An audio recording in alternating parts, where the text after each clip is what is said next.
మేము సంక్రాంతికి వస్తున్నాం మా ఊరికి. మరి మీరు వెళ్తున్నారా మీ ఊరికి? మేమే ఏంటండి బాబోయ్, ఊరంతా కథలొస్తుంటే హైదరాబాద్ నుంచి వస్తుంటే ఇది హైవేనా సిటీ రోడ్డా అన్నట్టు అనిపించిందండి. కార్ కి గ్యాప్ లేదండి బాబు. పోనీలేండి, అందరూ సంవత్సరానికి ఒకసారైనా మన ఊరు మన పల్లె మన వాళ్ళతో పండుగ చేసుకుందామని బయలుదేరారు. ఇదే మన సంస్కృతిలో ఉన్న గొప్పతనం. ఎక్కడెక్కడో ఉన్న వాళ్ళందరినీ ఒక్క చోటికి చేరుస్తుంది ఈ పండుగ. అందుకే ఈ సంక్రాంతిని పెద్ద పండుగ అంటారు. ఇంతకు మించి పండుగ ఏముంటదండి. సిటీ నుంచి సూర్యాపేట రావడానికి 4 గంటలు పట్టిందండి బాబు, అంత ట్రాఫిక్. మరి రిఫ్రెష్మెంట్ కోసం హోటల్ 7 లోకి దూరామా.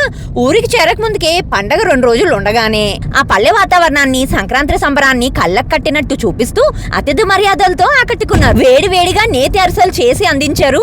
అబ్బో అద్భుత. మా ఆడోళ్ళకి గోరింటాకులు పిచ్చి తెలిసిందేగా, మా లేడీస్ అందరికి కూడా గోరింటాకు పెట్టారండి. డబ్బులు కాదండి, డబ్బులకైతే అతిథి మర్యాద అని ఎందుకంటాను. ఓ పక్కన గంగిరెద్దు, మరో పక్కన హరిదాసు పండుగను తలపిస్తూ ఉంటే సంక్రాంతికి వస్తున్నాం మా ఊరికి.